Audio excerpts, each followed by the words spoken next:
crois que chacun de nous est dans la joie. C'est ce que disait David. Je suis dans la joie. Quand on me dit allez dans la joie éternelle, c'est pas que quand vous chantez avec joie, même si on n'a pas imposé les mains pour toi, Dieu te guérit.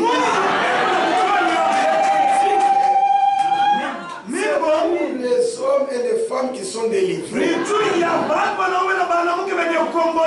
Israël était dans la captivité. Les Babyloniens sont allés les voir. Nous leur demander, chanterons-nous aussi un cantique? Les cantiques des cieux que vous chantez. Qu'est-ce qu'ils ont répondu? Nous n'allons pas chanter les cantiques des cieux. Pendant que nous sommes encore dans la captivité, nous chanterons les cantiques des cieux. Quand nous allons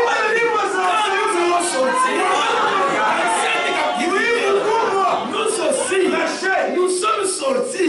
Quand nous chantons les cantiques de la délivrance, le salut. Que Dieu bénisse.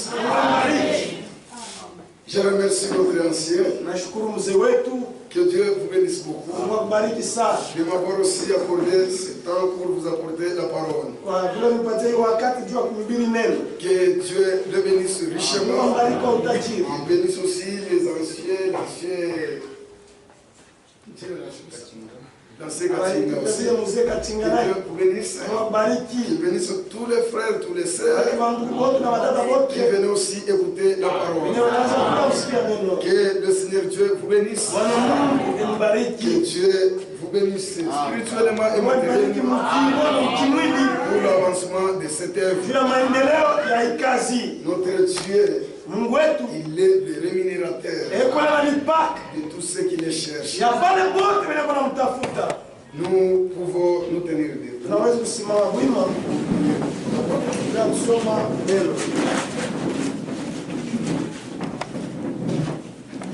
Conduis-moi, Seigneur. Oh Jésus, conduis-moi. Conduis-moi, Seigneur. Oh Jésus, conduis-moi. Alléluia. Chaque jour, chaque nuit, par la force du Saint-Esprit, conduis-moi. Oh Jésus, conduis-moi. Parlez-moi, Seigneur. Oh Jésus, parlez-moi.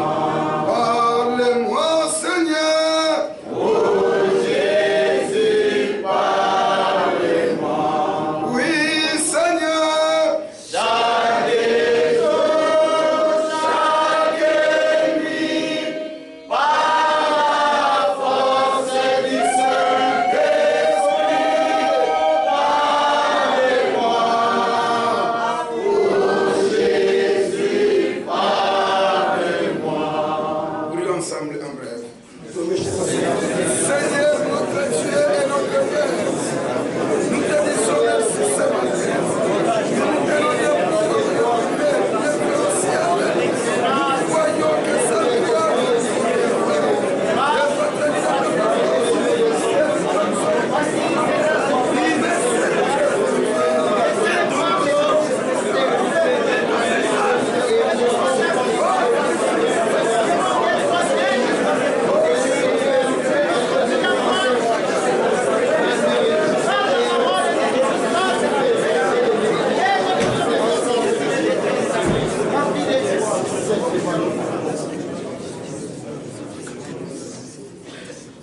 Amen.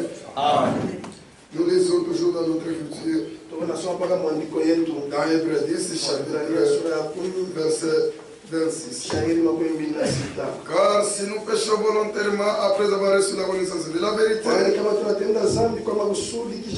il ne reste plus de sacrifice pour les péchés. Nous pouvons asseoir. Mais il y a tant de terribles du jugement. Et l'ardeur d'un feu qui dévorera les rebelles.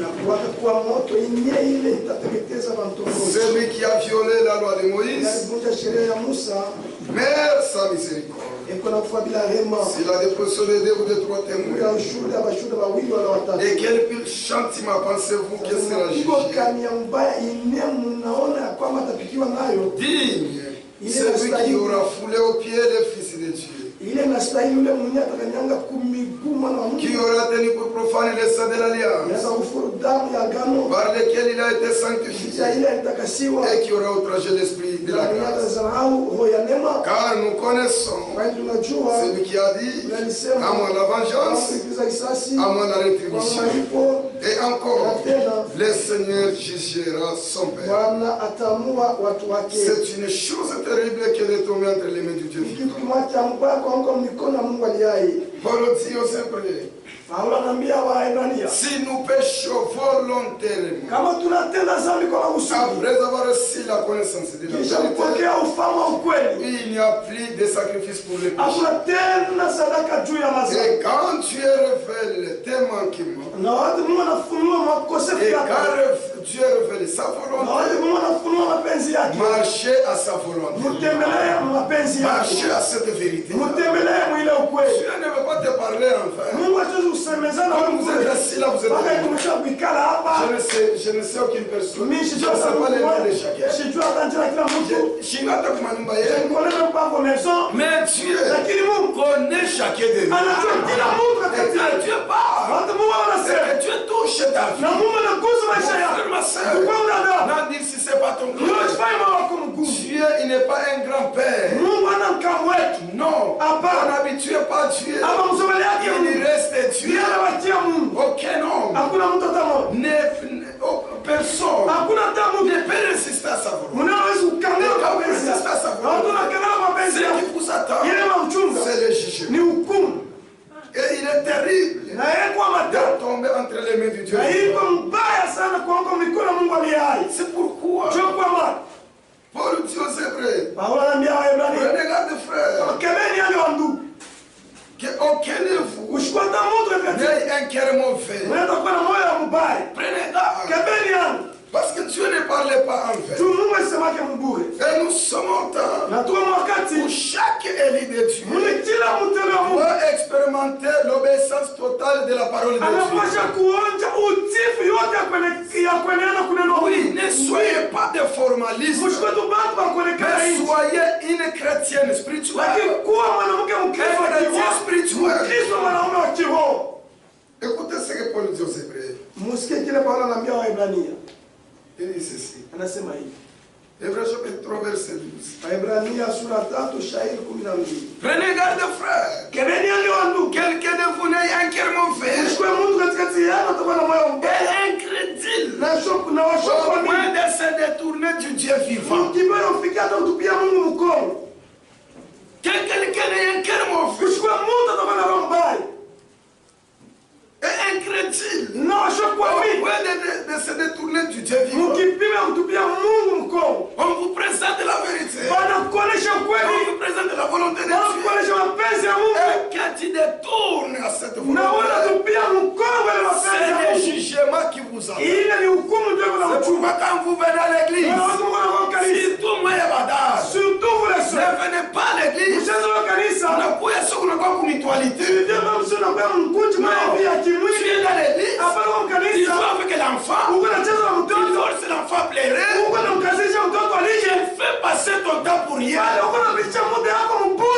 Quand tu viens à l'église, créer l'atmosphère spirituelle tout autour de toi. Alors quand l'onction descend, cette onction, ça serait une bénédiction pour toi. Et là, Dieu va révéler les manquements. Dieu va révéler les défauts qui est en toi. Mais si tu viens à l'église, c'est comme si tu vas dans une cérémonie de mariage. Tu es assis, Dieu ne te parlera pas. Parce que tu n'es pas disposé. Tu vois, on est taillard. Na ule mtoto unachezaka naye. C'est un moment que tu joues. Siku moja utachezaka naye ya mwisho. Un jour, tu joueras avec lui le dernier jour. Tu as passé tout le temps à la maison. Est-ce que vous ne pensez pas qu'il y a un Tu as passé tout le temps à la maison. Il y a plus de choses que la maison. Mais tu viens dans la présence de Dieu. Tu vas nous kuzungusha mtoto. Quand moi je suis dans la chair,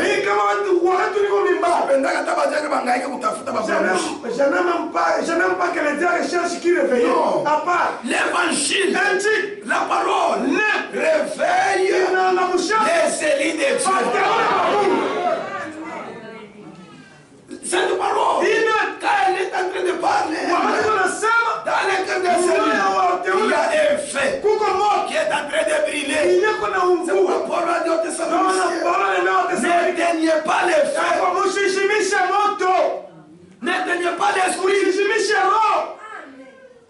Et quand tu viens comme un formaliste, non, qu'est-ce que tu feras? Il ne fera rien.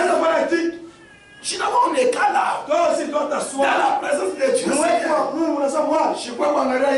suis pas venu contempler ce bâtiment. Je ne suis pas venu contempler Fekistan. Je ne suis pas venu voir quelqu'un.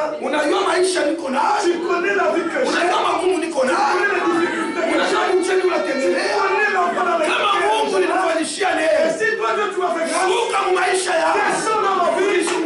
Dieu va te parler. Ce sont de tels enfants. C'est de tels cœurs que Dieu cherche. N'ayez pas un cœur mauvais. Dieu révèle sa volonté. Et chaque élu de Dieu obéit à la volonté de Dieu.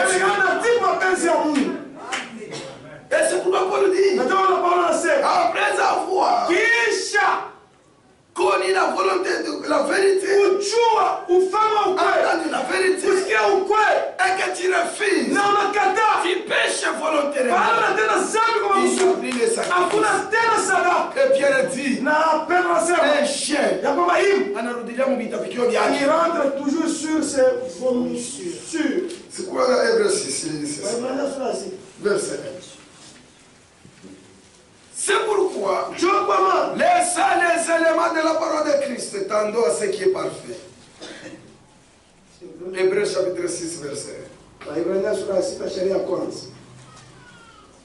Kwa maana mkiacha vifaa vile vya neno ya Kristo, tendant à ce qui est parfait, tuende kule yenye kwa kamilifu, sans poser de nouveau les fondements bila tena kuweka msingi ingine ya kufanya matendo ya kufa, aux œuvres mortes, matendo ya kufa, de la foi en Dieu, ya imani ndani ya Mungu, de la doctrine des baptêmes, ya mafundisho ya de l'imposition des mains, ya kuweka mikono, de la résurrection des morts, ya ufufuo ya wafu, et du jugement éternel. na hukumu ya milele. C'est ce que nous ferons si Dieu le permet. Kama Mungu anaruhusu. Laissez ces éléments-là. Mwache vile vitu vile. Il y a tout. Des histoires. Maintenant, ce qui est parfait. Tuende kule yenye kwa kamilifu. Car Kwani il est impossible haiwezekani que ceux qui ont une foi éclairée et qui ont goûté les dons célestes, qui ont eu par au Saint-Esprit, qui ont goûté la bonne parole de Dieu et la puissance du Seigneur, et qui sont tombés, soient encore renouvelés et amenés à la repentance. Il est impossible, après avoir écouté la bonne parole, après avoir écouté la vérité, et que tu abandonnes ça, il est impossible que cet homme soit relevé. Tu as entendu la bonne parole, tu as dit alléluia, l'onction t'a saisi, et on m'a donné, tu es couru dans le monde. Il est impossible que de telles choses soient relevées. Il est difficile. Si tu as refusé la vérité, c'est pourquoi la Bible dit, après avoir entendu cette parole de la vérité, obéir à cette parole. N'a dit si c'est pas ton droit. Un chrétien, on n'a pas le droit de la semaine. Et pour l'église elle-même, c'est un peuple appelé à sortir. C'est cette église-là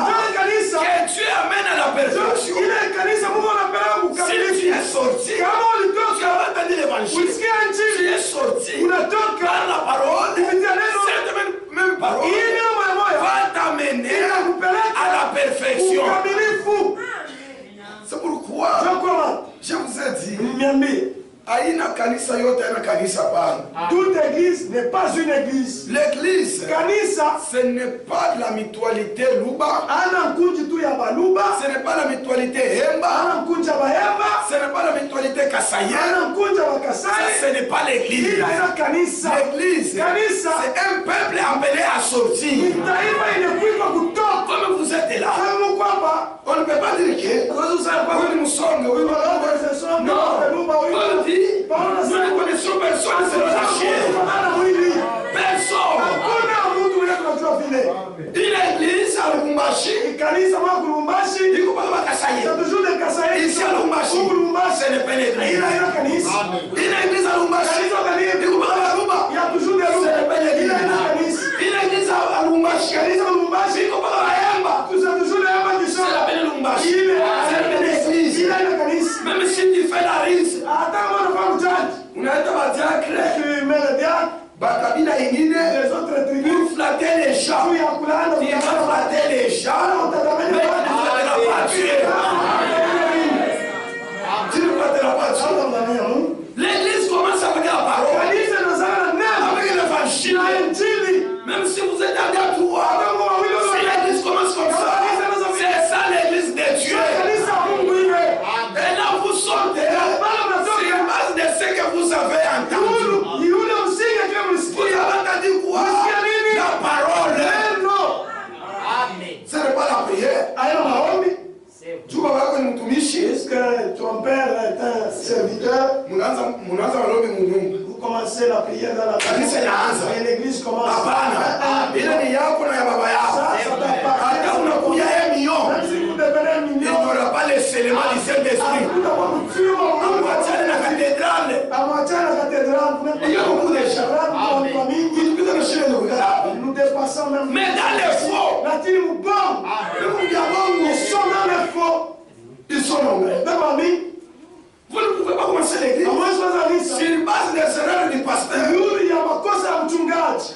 Non, on a exagéré. Ila anapitisha Unaanza kwanza kanisa ukawanza l'église. na shiku na ministère.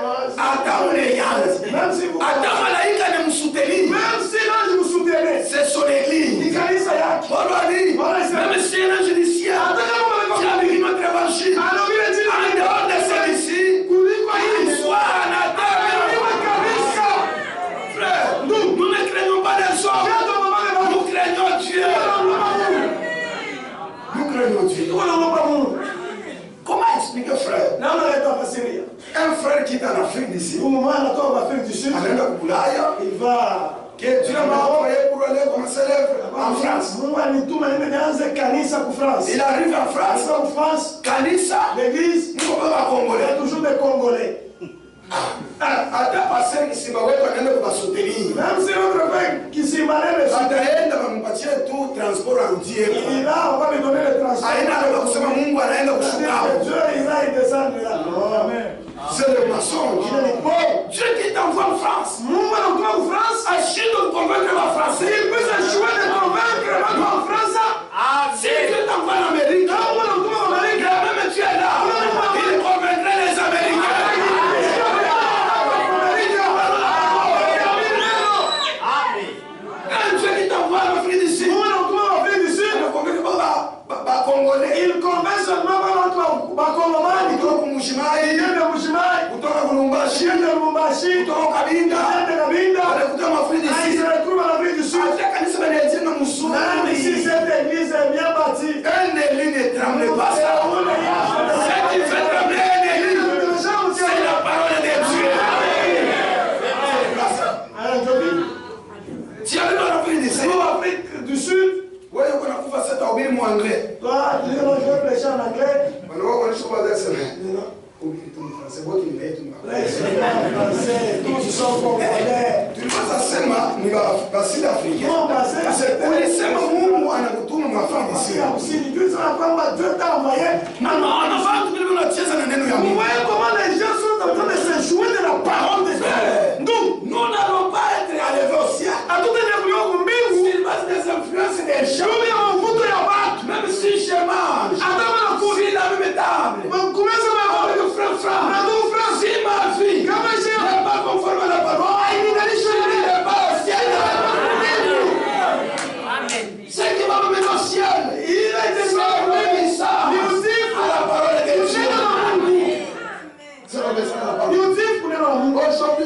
ce message. Leo tunaamini uchumi. Branham est congolais. Est-ce que Branham est congolais? Ni africain. Il est africain. Mais comment nous sommes convaincus? Sasa je tunahakikishiwa Que c'est un prophète. ya kwamba ni nabii? Mtulize maswali swali. C'est la preuve que Nikionyesha kwamba Dieu l'a envoyé Mungu avec cette parole. Amen. Est-ce que Franck c'est un congolais? Frank ni mkongomani. Mais allez, maman, c'est tout mon chéri. Est-ce qu'il nous a donné l'argent pour qu'on l'accepte? Pourquoi aujourd'hui nous acceptons? C'est parce que la parole qu'il a présentée. Ce n'est pas fait partout. Mais ne resteront pas partout. Ils obéiront à la parole. La parole qu'il nous a portée, c'est la vérité. Et cela nous a convaincus. C'est pourquoi l'église commence avec l'évangile. Même si les gens les hommes te rejettent, le motif est juste. kama tu mashabaya kwikwachi Et tu commences avec l'évangile. na ulianza na injili, Ils te donneront les soins jours. siku moja watakupatia sheria. Mais comme il est au Kachika, Mais si c'est entrecoupé, oh, tu m'as montré mon Allemagne oh, m'a envoyé l'argent de l'Allemagne pour me soutenir. pour kunisaidia. Mais bado bila ulianza, Mais si tu as commencé ziko nje ya msingi ya neno la en Mungu. dehors de la parole de Dieu, Utapata haya mjira ya tu Mungu. as honte du nom de Tu Dieu. ne te soutiendras pas. Mungu atakusaidia.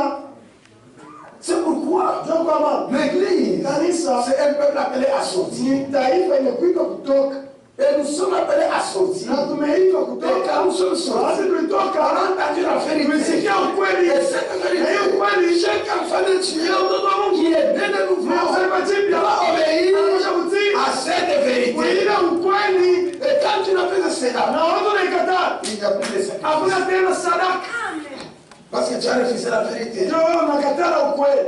On t'a prêché la parole. Kuhubiri neno, Et que tu as entendu cette parole. unasikia neno Et que tu as refusé cela. na unaikataa, C'est fini. kunaishi. C'est pourquoi Paul dit, Ndio Paulo anasema, après avoir entendu la parole de la vérité, kisha usikie ufalme wa ukweli, tu te détournes, unaenda mbali, il n'y a plus de sacrifice. hakuna tena Et sadaka. qu'est-ce qui peut nous amener Na nini à cette perfection? kuile ukamilifu? C'est la parole de Dieu. Ni neno la Mungu. On est en train de nous prêcher. Ile unatubiri, On va venir à l'église. unakuwa kanisa, Ce n'est pas perdre. anapotesha Venir à l'église, c'est gagner quelque chose. kitu fulani kwa leo hapo, C'est pas perdre. anapotesha Même la vie chrétienne, anapotesha Kristo, c'est lui qui perd. ule unapotesha C'est celui qui gagne. C'est ça la vie chrétienne. C'est lui qui perd. C'est celui qui gagne. J'ai perdu mon temps pour gagner à Dieu quelque chose de meilleur. J'ai bien senti ma vie dernièrement pour gagner une meilleure vie qui est la vie éternelle. J'ai perdu mon argent pour soutenir l'œuvre de Dieu. J'ai fait un jour. Dieu me donnera ça au centime. La vie chrétienne, c'est perdre quelque chose pour gagner une autre chose. C'est pourquoi Jésus lui a dit, c'est lui qui veut me suivre, qu'il renonce à lui-même. On est dit Katala. Tu te réunis, tu te renonces. Et celui qui aimera sa vie, Na ule mwenye maisha yako plus que moi, kuliko il mimi n'est pas digne. asistahili. C'est vous refusez même ta vie. Ndio wewe unakaa hata maisha yako, Vous refusez même les temps. unakataa hata na wakati, Vous refusez vos intérêts. unakataa hata mafaida yako. Tout ce que vous refusez. Na yote unakataa. En Christ, il y a toujours la récompense. Unafanya malipo. Le temps que vous quittez la maison, Wakati ile ndio unaona vous gaspillez le temps. Mungu anakuja Pour venir écouter la parole. Ce n'est pas pour rien, mon frère, ma soeur. Dieu vous payera pour ça. Dieu vous payera pour ça. C'est pourquoi le péché impardonnable,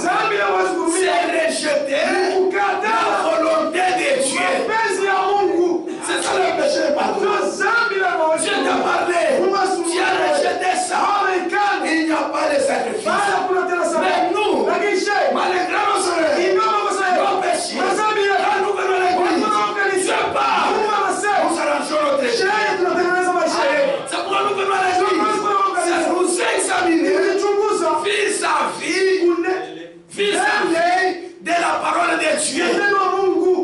Écoutez ce que le Saint-Esprit dit. Vous savez que le Roho Mtakatifu anasema. Car la force parfaite. Mwenye nguvu kamilifu. Imani kamilifu. Il dit ceci. Anasema hivi.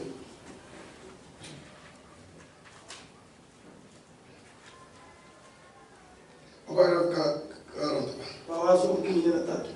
Il y a des petites choses que nous faisons. C'est pourquoi nous venons à l'église. Est-ce que tu as dit ça? Il y a des petites choses que nous faisons. C'est pourquoi nous venons à l'église. C'est pour découvrir là où nous avons des défauts. Et trouver ce qui peut nous rendre meilleurs. Qu'est-ce qui peut nous rendre meilleurs? C'est la parole de Dieu. Je peux agir. Je pense que c'est juste. Mais à la lumière de la parole, le Saint-Esprit me parle. Si ce n'est pas juste, marcher comme ça. Je dis merci Seigneur. Je ne savais pas. Je marche selon la vérité de la parole. C'est pourquoi nous venons à l'église. Il dit, c'est pour découvrir où nous avons des défauts. Et trouver ce qui peut nous rendre meilleurs. Si nous venons à l'église avec un objectif autre que celui-là, je crains que nous ne recevions pas grand chose en venant à l'église. Si nous venons à l'église avec un autre motif, en dehors de celui-là, nous ne recevrons aucune chose devant Dieu.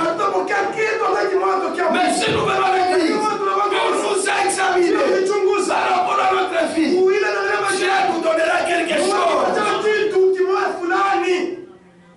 Il nous abandonnera. Je crains que nous ne recevrons pas grand chose en venant à l'église. Nous devons venir pour découvrir nos faiblesses, découvrir nos mauvais côtés, et voir combien nous sommes petits, et placer notre confiance à quelqu'un qui est fort. Qu'est-ce qui est fort? C'est Jésus-Christ. Je viens à l'église pour voir mon mauvais côté. Quel est le mauvais côté de ma vie? Seigneur, parle de moi. Le mauvais côté de ma vie. Et quand l'autre chose est ça, un cœur disposé, Dieu lui montrera son mauvais côté. Amen. Ça, ouais, le mauvais côté, je suis ton mauvais côté, c'est. Parcours na Bible, mon frère, et tout ça, tu te dis avoir le Saint-Esprit. Et avec une telle maison, Dieu vous bénira comment? Je ne peux pas dans vous. Mais ce sera difficile. Oui. La maison, toujours, vous commencez la nuit. Le problème commence jusqu'au matin. Et quand tu viens à l'église, Dieu n'est pas. Ils sont à la porte. Sur les portes à fond. Kama nilikuja sura ya kufunga mkanisa venu là très fâché. Niko na imani ya kusema. Je sais que niko na sura ya kufunguliwa. Je reçois la délivrance. Il y a des frères, il y a des sœurs qui ont des tels démons. Alors, on a tout sans problème. Sous la bonne. Le visage là, bonjour.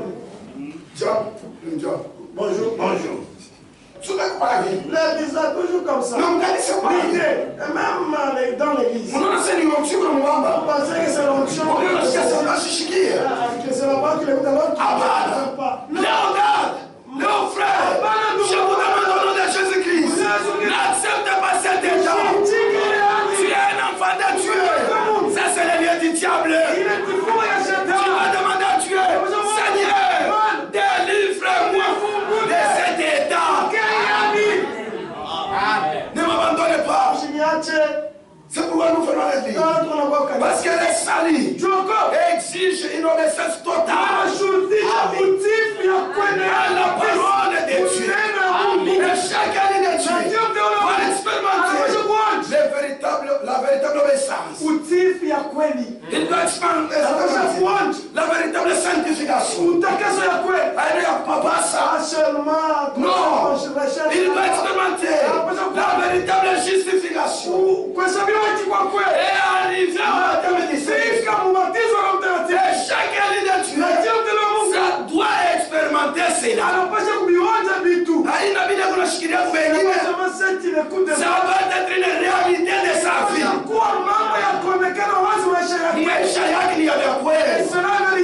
J'étais incapable d'abandonner l'Israël. Mais grâce à Dieu, j'ai abandonné cela. Il y a une pensée que je n'avais pas terminée. Je vais terminer ça. Je pense que c'était dans les lettres numéro 3. Écoutez ce que le Saint-Esprit dit. Là où j'avais arrêté.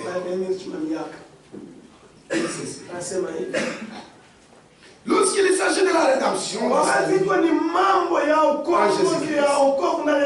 pleine obéissance est exigée. Sans l'obéissance de la foi, il ne peut y avoir l'achèvement de l'église de Jésus. L'œuvre de création a eu un commencement, puis un développement, enfin un achèvement.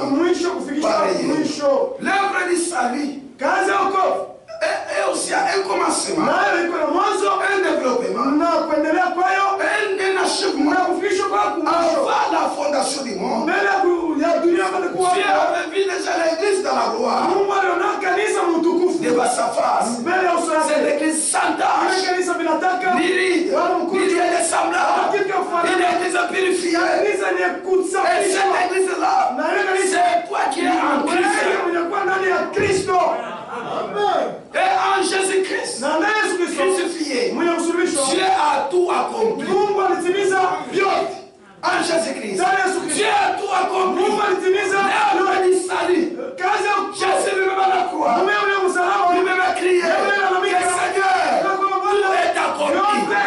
J'ai achevé l'œuvre que tu m'as fait. Et chaque fille et chaque fille qui expérimente le salut va marcher avec Dieu en développant ses saluts, en produisant les fruits dignes de l'évangile. Non, tu ne peux pas croire. Mon Christ non, le chrétien travaille. Le salut travaille. Le salut travaille. Quel salut que tu as reçu, frère? Tunakuhubiri, on te prêche, tunakubatiza, on t'a baptisé, kisha kila siku, et après chaque jour, tumamekaja kubeba kunyumba, on veut le travail de prendre la maison. Le salut ndenenge mumacho ya kipofu, même si ça entrait dans les yeux, dans la peur, dans l'âme de la veuve, c'est celui-là qui donne la soif d'aimer la parole de Dieu. Le salut, même lorsqu'elle est infirme, ça ne lui donnera pas. Il va commencer à écouter la parole de Dieu. Le salut, c'est une délivrance totale. C'est une liberté qui ôte le désir du péché.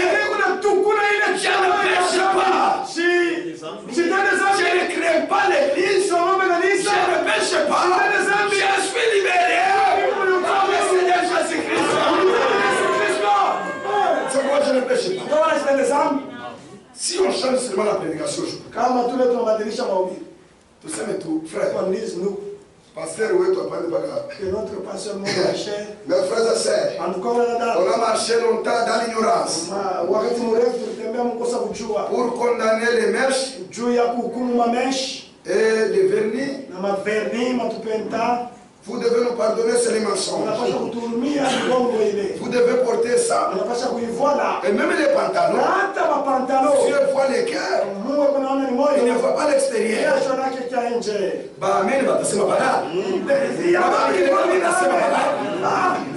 Et à la sortie,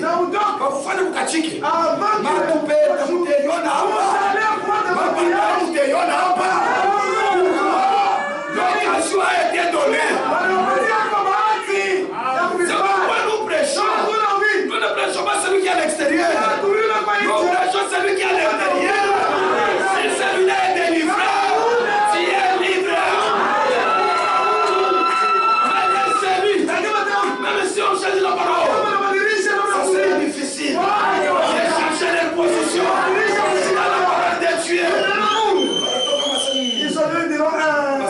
Anguka. Non, notre pasteur.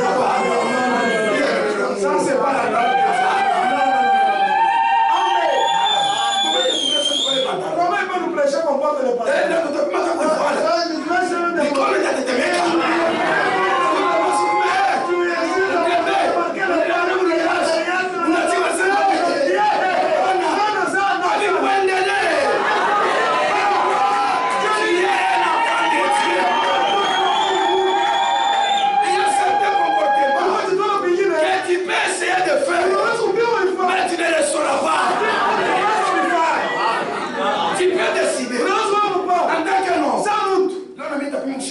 Aujourd'hui, je vais essayer d'abord d'arrêter une fille. Tu l'arrêtes. Avant que tu commences. Elle va venir ouvrir la boutique. Elle va venir ouvrir la boutique. Tu m'as arrêté pour cela.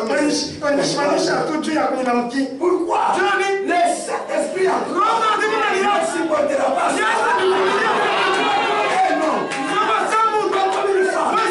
il cherchera à agir. Mais plus en toi, tu ne le sauras pas. C'est pourquoi les salis. Et tellement si qu'il a. Il peut y avoir tant de sali. Ça donne la joie.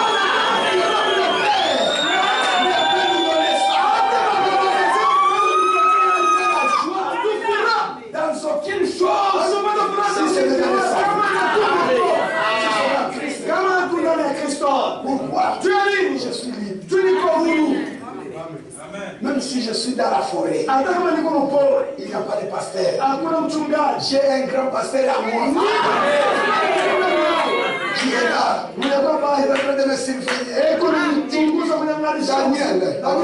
Daniel, est-ce qu'il y avait l'église? Il n'avait pas d'église.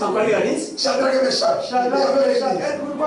L'Esprit de Dieu qui était à eux, les conduisait. Ils ont mis devant la statue. Ils ont dit, il n'y a aucun Dieu qui peut dépasser notre Dieu. Au ciel, il y a un Dieu. Il dit, oh lui, il n'a jamais dit. Il n'en aura pas de Dieu. Même s'il s'agit de mourir, nous acceptons d'aller mourir. Il nous ressuscitera. Nous avons la foi. Il ne joue pas. Ce sont des blagues que nous commettons aujourd'hui. Ils avaient la foi. Dieu nous ressuscitera. Et quand vous prenez la position de la parole, Dieu lui-même s'occupera de toi. Quelle sorte de chrétien? Tu crois ici? Une semaine après Eucharistie. 2 semaines après Eucharistie. 2 semaines tu ne viens pas à l'église. 1 mois après Eucharistie. 1 mois tu ne viens pas à l'église. Non. Il est au coffre, frère. Donc celui-là. Oui, nous chrétiens me balance. Pas d'abord qu'on a une apprécié. Il a c'est celui-là est différent de celui que tu as. L'esprit de Dieu qui est en toi est différent de celui qui avait Paul. Oui. Parce que cet esprit qui est en toi, le même Saint-Esprit à nous, il nous poussera à aimer la parole. C'est vrai de la parole. Même si la maladie vient, même si le chemin, j'ai la foi. Celui qui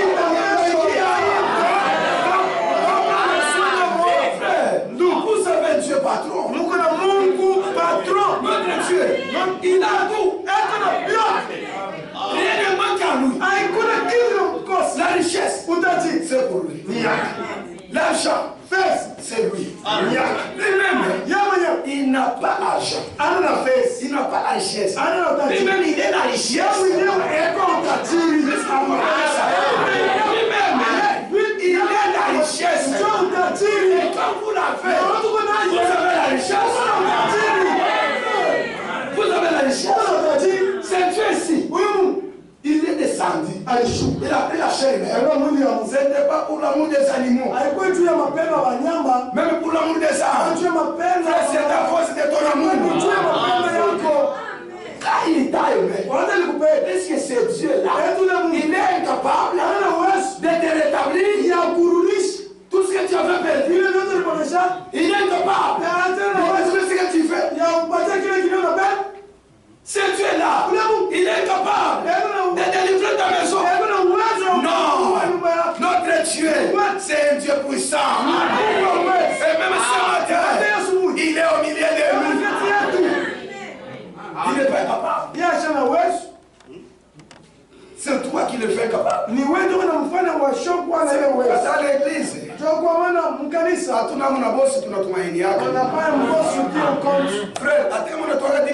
même si tu payes une grande humilité, paye ça avec l'humilité.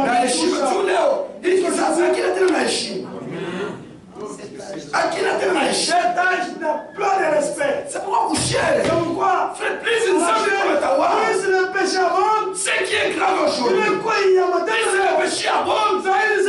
C'est aussi la légèreté augmente la chair. C'est grave.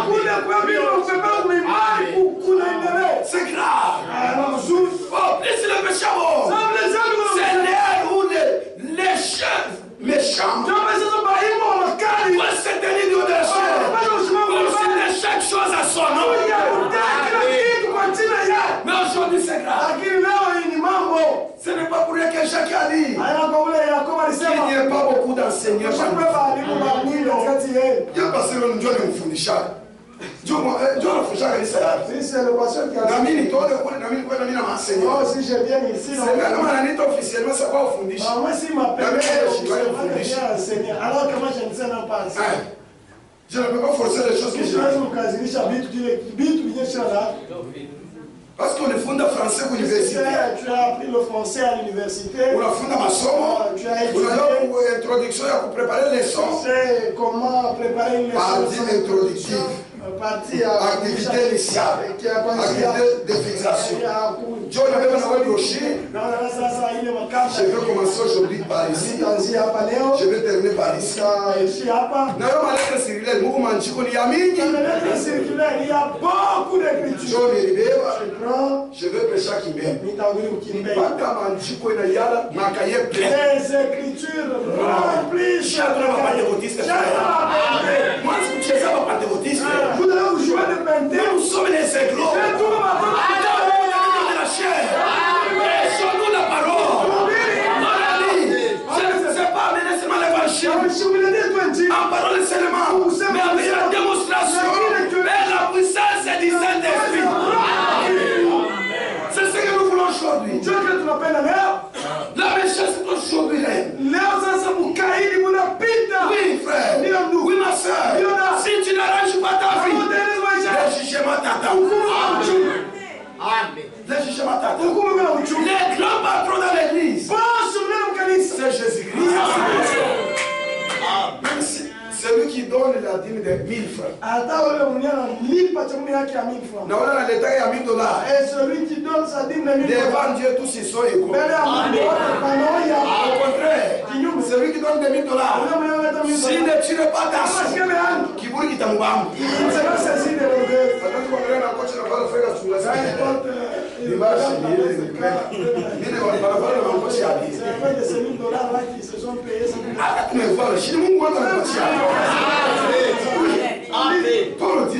Nous avons semé des biens spirituels parmi nous. Et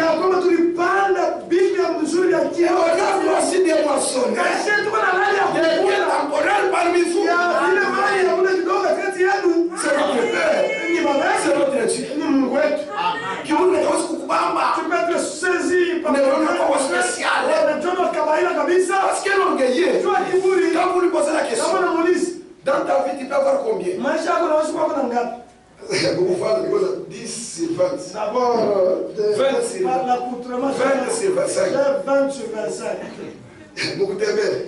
La démarche, c'est nous qui savons comment marquer les pas. 11 sur 10. J'ai 11 sur 10. Un orgueilleux. Tu peux lui dire 1 plus 1 est égal 2. Mais il y a un homme qui est 1 plus 1 est égal 9. Tu ne pourras jamais le changer de ce qu'il faut. C'est pourquoi nous n'appelons pas la bénédiction n'importe quelle bénédiction. Oui, frère. Quand Dieu t'a donné les dons d'interpréter, soyez humble avec ces dons. Mais s'il y a un orgueil,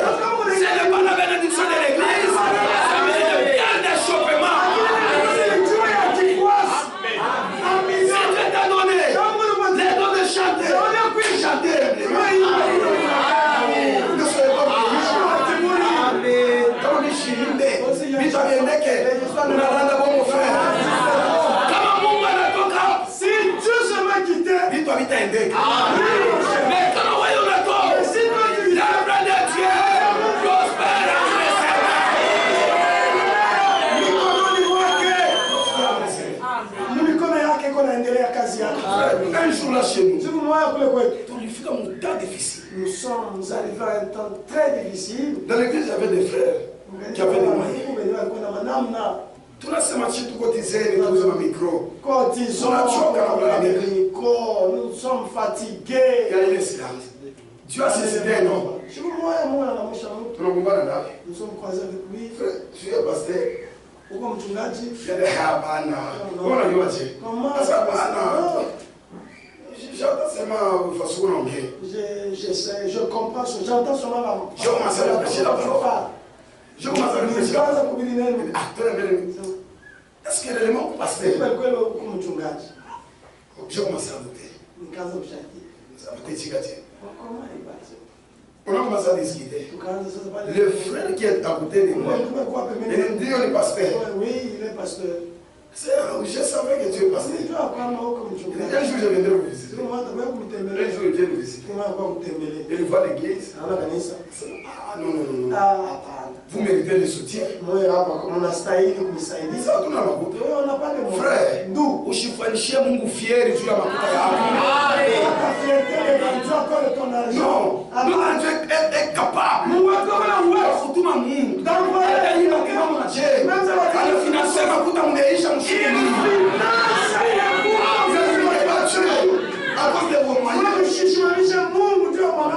Non. Cet homme a regardé. Il n'était pas passé au chantier. Dans la salle de théâtre, on a touché un fou. $1,500.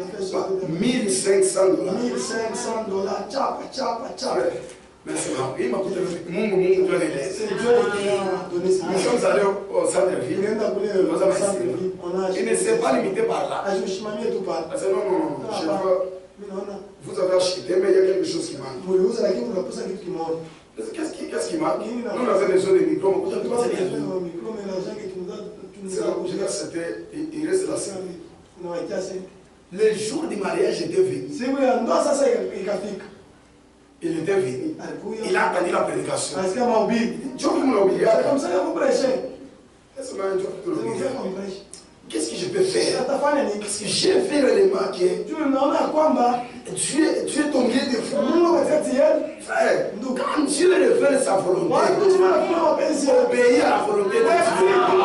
Ça vous dit, c'est un papa qui m'aime. Mungu eko hapa. Na Dieu pale Mungu anakubariki. Soutenez cette œuvre. Soutenez ce que vous avez. Dieu résiste aux orgueilleux. Mais il fait grâce aux humbles. Voilà sorti. Après le mariage, le mercredi, il nous amène les CD de 2000 et quelques dollars. Tous les deux CD à 2000 $. Il a quand même une fois trois. C'est au-delà de ce fois trois. Une seule personne. C'est une seule même personne. Mais dans cette république, et si notre Dieu veut les utiliser, une seule personne qui a fait tout cela. Et c'était hier, il m'a suivi. Parce que tu n'as pas les passeports.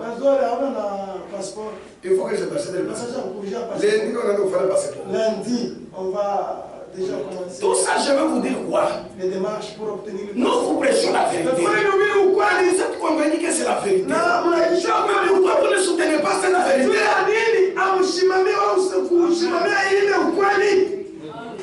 La vie contre la parole. L'amour, il n'y a même pas l'amour de la parole. La chrétienne n'a pas. Nous rassemblons. Frère, qu'est-ce que tu viens faire? Amen. Les $50 moi, la pasteur Moussouri. Il met des paniers là derrière. Et qui ça dit qu'il y a hypocrite? C'est âge ici, c'est âge. Il faut faire passer les paniers. Faites passer les paniers. C'est pas comme ça.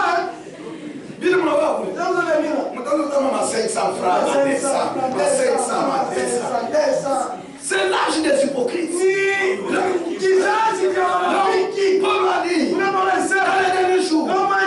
L'apparence de la pièce. Mais il nie ce qui fait la force. À l'extérieur, vous connaissez les Christ. Mais ailleurs. Mais Dieu ne manque pas les témoins.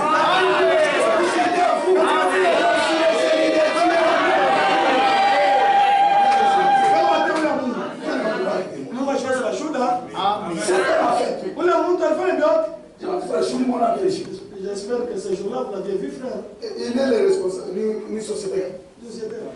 Il est le responsable des Sokodam. Le chef de Sokodam. On l'appelle Mike Makemango. Mike Makemango. À ce moment, on soutenira comme vedette. Nous soutenons des vedettes. Ceux-là qui font des histoires dans ce monde. Mais si nous prenons encore, il y a des serviteurs de Dieu. Non, si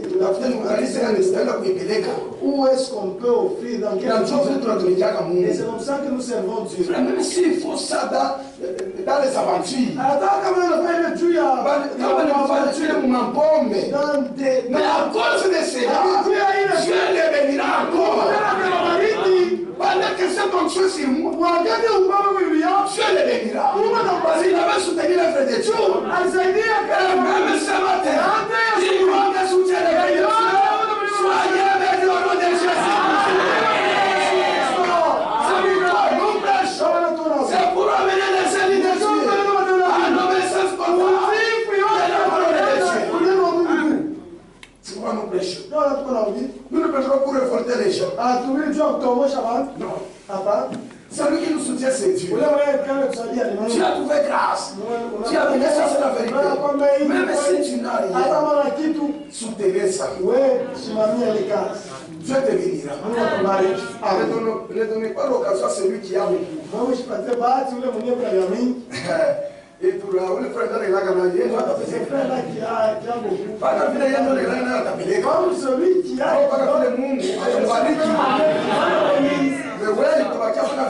tu resteras toujours dans cet état. Pourquoi? Dieu la Bible dit, il y a des bonheurs qu'à donner. Je perds de la main droite. Mais je gagne de la main gauche. Amen. Ça peut être des hommes. C'est toujours des fétiches. Ce ne sont pas des fétiches. Il y a des gens qui soutiennent l'œuvre de Dieu. Puisque toi qui écoutes cette parole de Dieu, toi tu resteras sûrement mais la bénédiction tu dois travailler pour cette bénédiction. Tu dois travailler.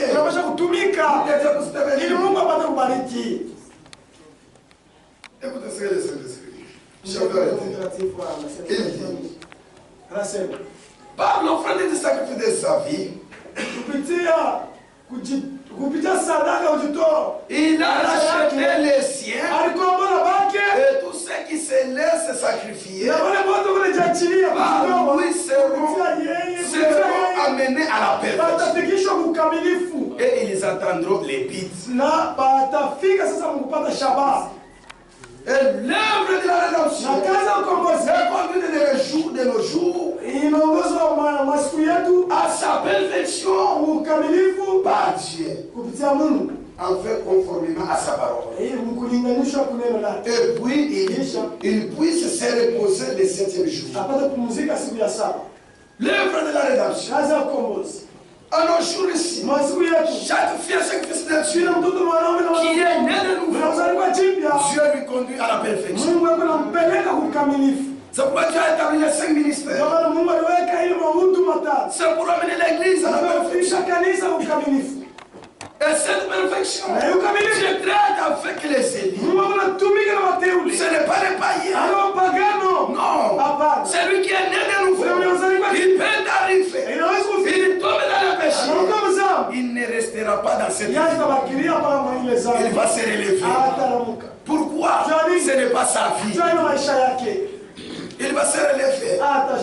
Ce n'est pas sa vie. Et qu'il le fait comme ça. C'est Dieu qui le pousse. C'est Dieu qui le pousse. Aller de l'avant. On ne recule pas dans le Seigneur. Nous nous avançons dans le Seigneur.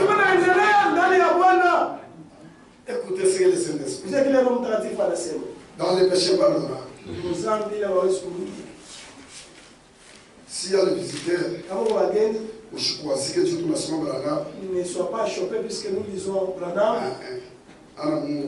Il n'est pas Dieu. Nous t'exhortons si tu es un visiteur. Il n'est pas Dieu.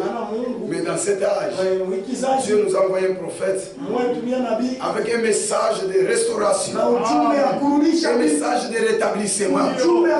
Et chaque élu de Dieu doit obéir à ce message. C'est le message de préparation qui prépare l'épouse pour aller dans l'enlèvement. Si toi tu n'as jamais entendu ça, et aujourd'hui tu as entendu, crois. Et si tu ne crois pas, c'est le jugement qui vous attend. C'est le jugement qui vous attend. Il dit ceci. Au paragraphe 134. Si vous connaissez que la vérité de l'évangile et qu'elle vous soit exposée et que Dieu vous l'ait révélée, et vous savez que c'est la vérité, mais que juste pour satisfaire une certaine ensemble, pour un certain petit groupe, ou un certain petit prédicateur, ou pour être populaire, et vous voulez vous accrocher à certaines choses auxquelles vous tenez au lieu de prendre la parole de Dieu. C'est lui qui pêche et qui refuse de croire volontairement après avoir reçu la connaissance de la vérité. Il ne reste plus de sacrifice pour les péchés. Voilà votre péché impardonnable. C'est savoir ce qui est la vérité et refuser de s'y conformer. C'est ça le péché impardonnable. Est-ce que nous sommes ensemble? C'est ça le péché impardonnable. Tu as couché avec ta soeur. Et tu étais la veule. On était repentis. Non, j'aurais honte. Non, ça sera mon frère. Oui, ça sera mon frère aujourd'hui. Mais les jours du jugement, ça sera devant les anges. Et devant les anges, tu seras humilié.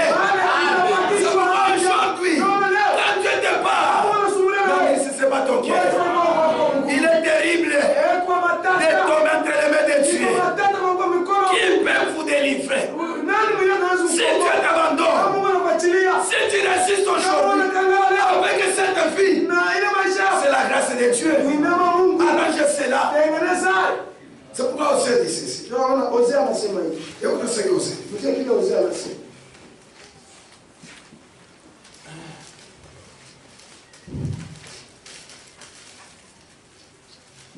Osée dit ceci. Osée anasema hivi.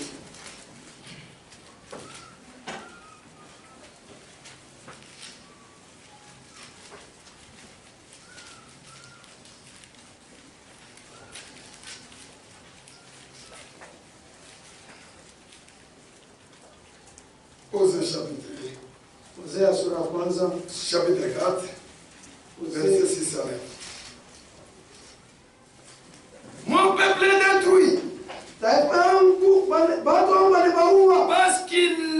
Parce qu'il lui manque la connaissance.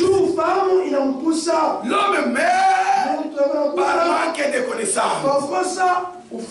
Ceux qui sont dans les dénominations, ils meurent par manque de connaissance. Mais s'il y a l'incendie, quand ils attendront cette connaissance, ils sortiront là-bas. Ils ne resteront pas là-bas. Pourquoi? Il n'a pas la vérité. L'homme meurt parce qu'il lui manque la connaissance. Puisque tu as rejeté la connaissance, je te rejetterai. Et tu seras dépouillé de mon sacerdoce. Puisque tu as oublié la loi de ton Dieu, j'oublierai aussi tes enfants. Est-ce que nous sommes ensemble?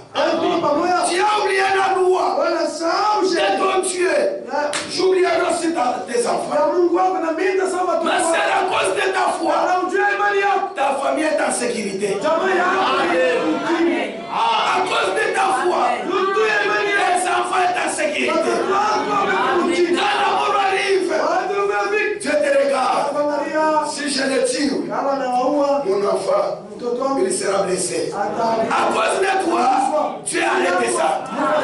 Mais si tu abandonnes toute ta famille, tes enfants seront en insécurité.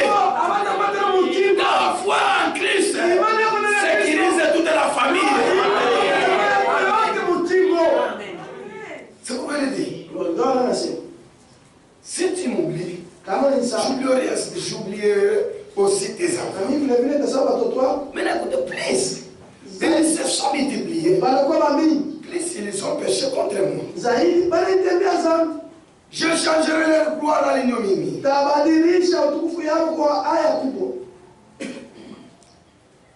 Il dit ceci. Il se répète des péchés de mon peuple.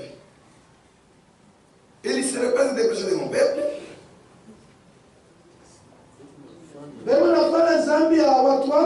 Verset 10. Ils mangeront sans se rassasier.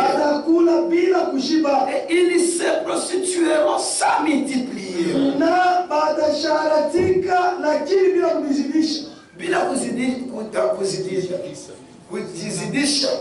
Parce qu'ils ont abandonné l'Éternel et ses commandements. La Bible dit, ils se prostitueront sans se multiplier. C'est ce qui se fait aujourd'hui. Dans le gouvernement, je ne place pas vierge. Et là, pensant que c'est elle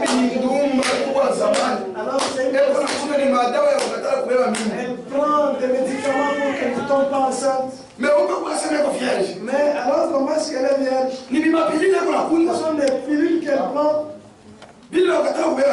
pour qu'elle nous conçoive. C'est pourquoi, frère, ma soeur, ayez la vie de la prière. Ayez la vie de la prière. Il se prostitue. Et il se multiplie. Les péchés de la prostitution. Il n'est pas d'amour. C'est un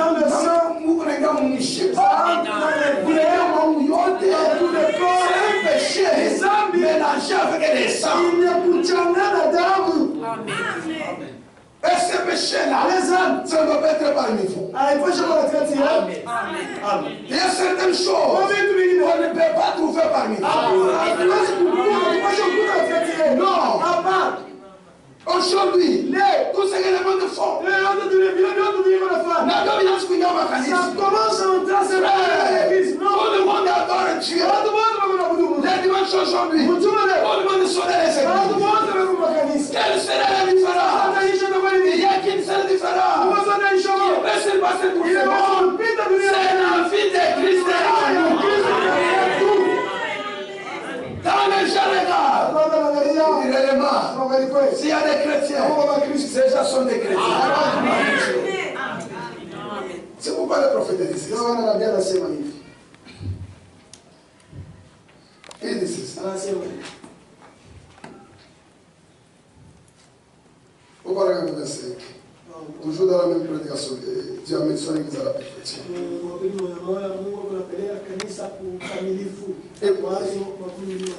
Nous avons cette assurance bénie que Jésus nous aime. Et vous aussi. Est-ce que vous avez cette assurance que Jésus nous aime? Nous avons pris ce message. C'est par la grâce de Dieu. Ce n'est pas par nos œuvres. Non. Si Dieu pouvait regarder nos œuvres, personne ne devrait être sauvé. Mais c'est par sa grâce qui nous a justifiés. Nous avons cette assurance que Jésus nous aime. En effet, notre esprit rend témoignage à son esprit. Nous sommes des fils et des filles de Dieu. Dieu a fait cette grande chose pour nous. Nous voyons ces vérités. Oh mon frère, quand je vois ceci, cela me secoue. Nous allons entrer dans l'évangile ce matin. Ici c'était le soir, mais aujourd'hui c'est le matin. En allant un peu plus loin, jusqu'aux Hébreux chapitre 26. Écoutez maintenant, quand il veut te présenter, les hommes se demandent. J'ai souvent entendu les gens poser cette question. Qu'est-ce que le péché maintenant?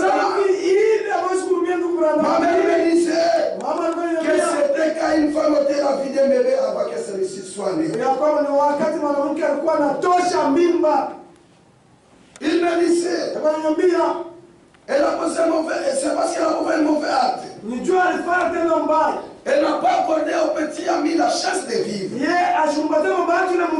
puis, oh, ça c'est terrible. J'admettrai cela. J'ai rencontré une femme qui avait commis de tels actes en pratiquant la limitation de naissance.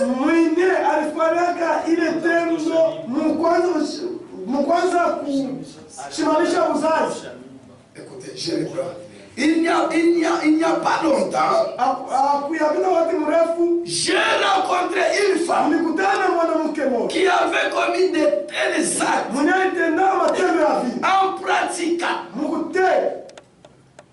en pratiquant la limitation de naissance. La limitation de naissance, c'est une honte en Amérique. Mais écoutez les Saint-Esprit. Ceci peut en quelque sorte vous brûler un tout petit peu. Ça c'est l'évangile du temps de la fin. Il dit, ceci, ça peut vous brûler un tout petit peu.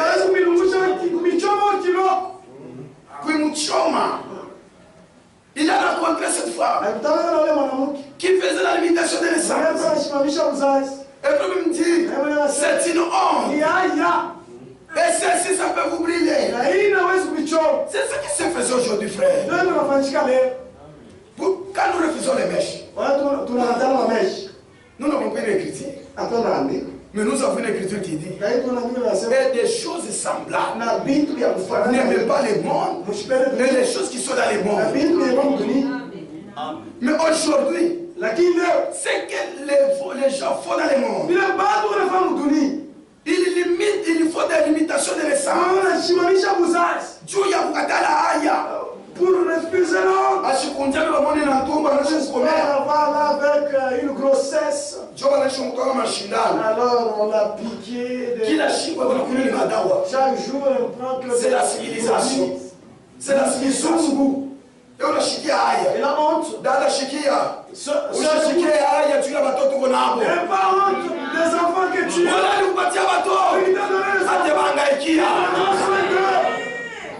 On n'a jamais vu une personne qui n'a que ses études. Mais celui qui a des enfants, notre vie ne dépend pas de ce monde. Notre patron, c'est Jésus-Christ. C'est lui qui nous paye. Écoutez, je sais que nous sommes dans un âge déjà prétentieux.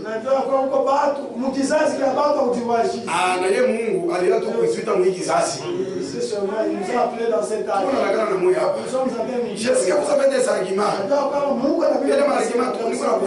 Je viens avec ces arguments. Écoutez, c'est une honte de faire la limitation des naissances. Ceci peut en quelque sorte vous brûler un tout petit. Mais observez cela. C'est que les gens font aujourd'hui. D'habitude, on se moque d'un homme qui avait 4 enfants. 5, 6 et 7 enfants. Ils disent c'est une honte. Ce n'est pas une honte. C'est une bénédiction. Quand il y a 7 enfants, 6 enfants,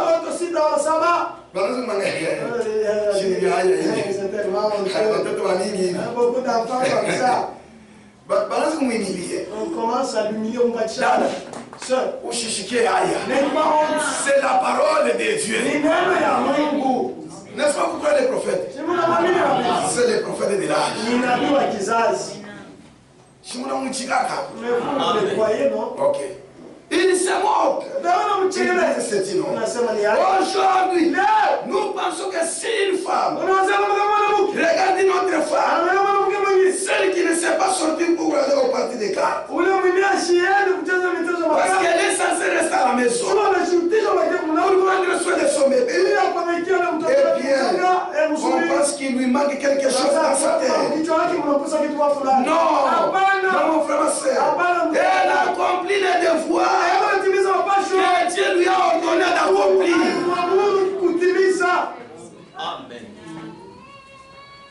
nous sommes ensemble. Les Américains pratiquent la limitation des naissances. Gaspillent des centaines de dollars pour un petit vieux chien norvégien. Les transportent partout et lui donnent l'affection qu'on doit à un bébé. C'est ce que les Américains font. C'est une honte. C'est une honte. Mais c'est frère, oui. Vous savez que c'est la vérité.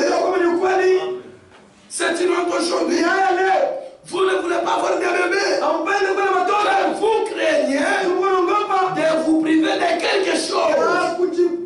Dieu a donné aux femmes la commission de donner naissance aux enfants. C'est tout à fait vrai. Autrefois, c'était quelque chose de merveilleux. Mais de nos jours, aujourd'hui, c'est une honte. Une femme a beaucoup d'enfants. C'est une honte. Ça vous prend trop de temps. Vous devez avoir le temps de sortir avec les amis. Le problème aujourd'hui, nous avons besoin de mères à l'ancienne mort. À l'ancienne mort. Vous vous prostituez sans vous multiplier. Ah, vous le voulez. Tu ne tombes pas malade. Toute la santé, il y a bonne santé. La civilisation t'a saisi. Je ne mettrai plus au monde. Nous allons petit à petit. Et c'est moi qui remplirai le monde entier. Seul. Même si Dieu a dit, il a glissé la terre. Est-ce que c'est moi seul qui va remplir? Nous sommes les aigles. Nous sommes en train de nous envoler petit à petit. Amen. On a posé la question, frère Branham. Il dit ceci. Dans les questions et réponses,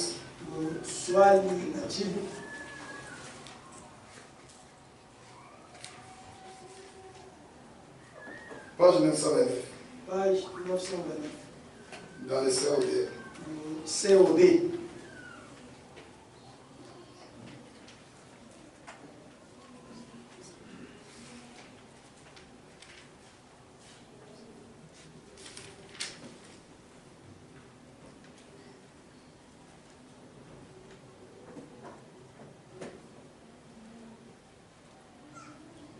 Il dit ceci. Je vais regarder la question.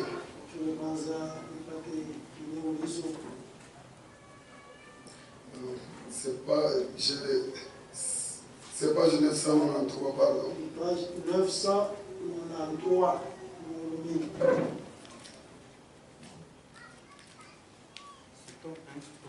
Tome 993.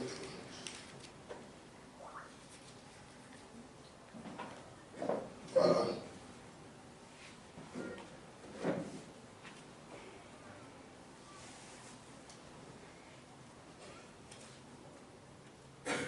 Au paragraphe 152 et 155. Paragraphe 152, 155. On lui pose la question. Madame Question 420. Est-ce que bien frère Branham 420. Selon la parole de Dieu, de pratiquer le contrôle de naissance. Selon la parole de Dieu, je vous ai dit que je répondrai ça en privé.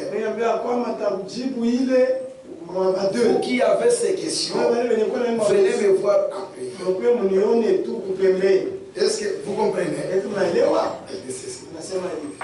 Approuvez-les, frère Branham. Approuvé. Le contrôle de naissance. C'est le frère qui pose la question. Approuvez cela. Il dit non. Je ne peux pas approuver. Non, voyez. Et il dit ça. Il dit je ne peux pas l'approuver. Il y a où là je cherche la pensée là pour l'éclaircir. Il dit, j'en ai beaucoup là-dessus. Et je les ai simplement remises derrière. Je ne voulais pas répondre à ça. J'aimerais mieux vous voir en privé. Ah, j'aimerais mieux vous voir en privé. Je ne vais pas dire ça en public. Il descend. Il y a quelque chose que le prophète reproche. Il dit ça. Je vais trouver ça. Jusqu'à le retour qu'on me posait ma question. Je ne veux pas qu'à la sortie tu me poses des questions.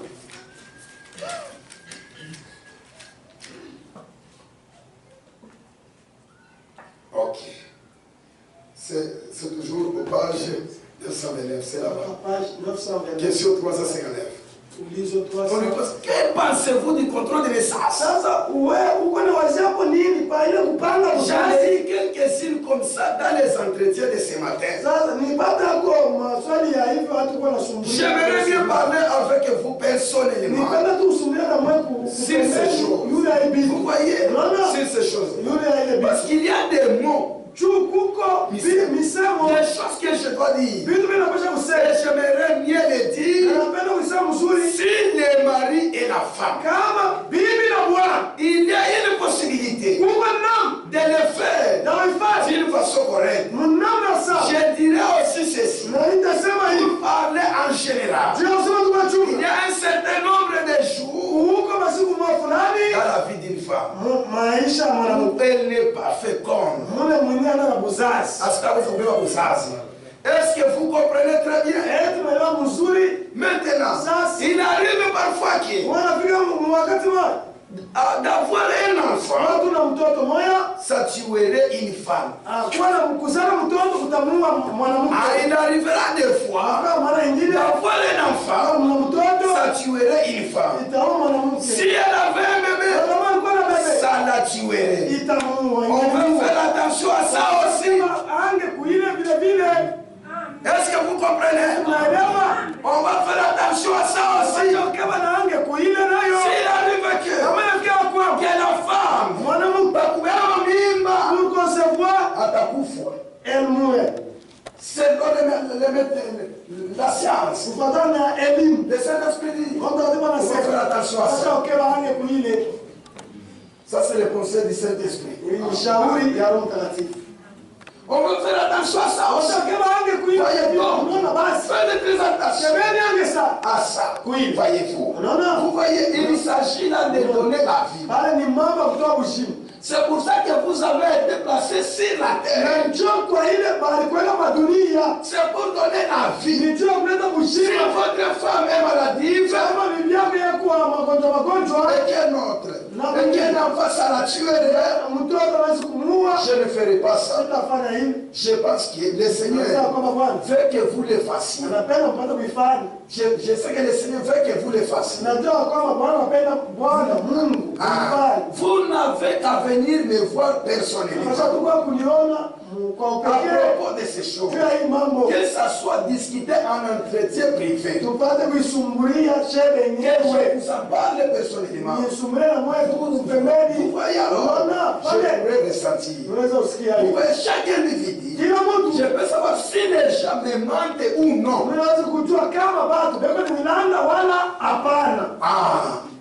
Vous allez les voir en privé.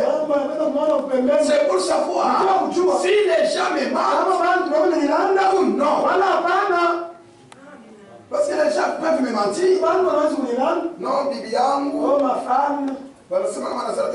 Si elle était encore au monde, elle mourrait. Comme un prophète. Il dit, pour savoir si vous me mentez ou non, pour dire que il ne voulait pas que vous lui mentez. Et sa volonté, il dit toujours, c'est la volonté de Dieu et que vous donnez la vie. Il continue de dire. Pour savoir si vous me mentez ou non. Alors, voyez-vous, parce que ils me disent différentes choses. Déjà me disent différentes choses. J'aimerais mieux vous voir juste. Parce que quand c'est présenté comme ceci, on ne sait pas. C'est qu'avec l'individu là, ces gens de choses, je peux savoir, ces gens disent la vérité. C'est pourquoi venez me voir pour savoir si c'est la vérité ou si c'est les mensonges. Dit du prophète, il disait à son frère, à son enfant Billy, il dit Billy, les enfants viennent vite vite. Non, non, tu me donnes des petits enfants vite vite. Ce n'est pas toi qui m'as rappelé. Écoutez, qui est ce Melchisedec? Au paragraphe 14. Il y a la prédication des bébés. C'est vrai. Mon petit-fils David aurait dû être présenté pendant cette rencontre. Je n'ai pas eu l'état de le faire. Je suis 2 fois grand-père maintenant. Ici. Si vous êtes ici ce matin, ce soir, là-bas c'était le soir, la carte que vous m'avez donnée risque de bientôt m'être utile. Je dis à Billy, la Bible a dit de multiplier et de remplir la terre. Mais ce n'est pas vous qui avez reçu tous les fardeaux.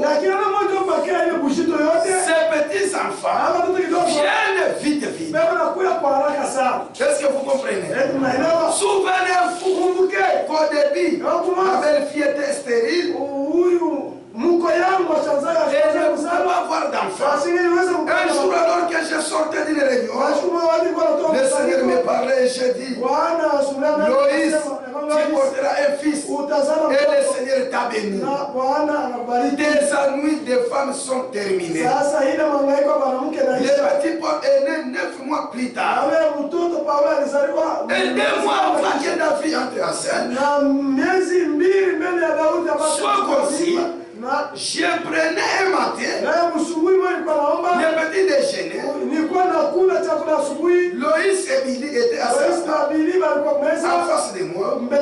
J'ai vu Loïs en train de nourrir un petit bébé en train d'une couverture bleue. Il lui donne le conseil à Billy que je vois que nos petits enfants viennent vite. C'est un conseil. Ce n'est pas laisser dire le Seigneur. Ça vient vite vite. Il y a certaines choses que le Saint-Esprit en toi va t'enseigner.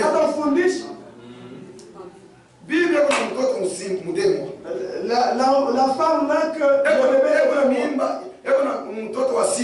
et là, un enfant de 6 mois. Et une grossesse de 2 mois. Mais tu vas la tuer. Ça demande la sagesse.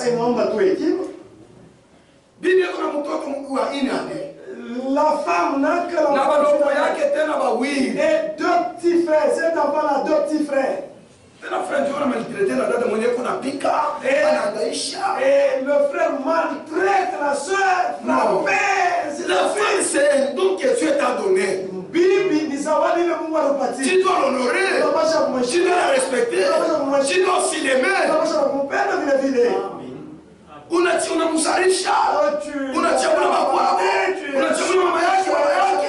De famille, son père, sa mère. Non. À part. De tel comportement. C'était à l'Égypte. À Babylone. Dans le monde. Mais en Christ, c'est un repos. Nous nous reposons. Une femme orgueilleuse.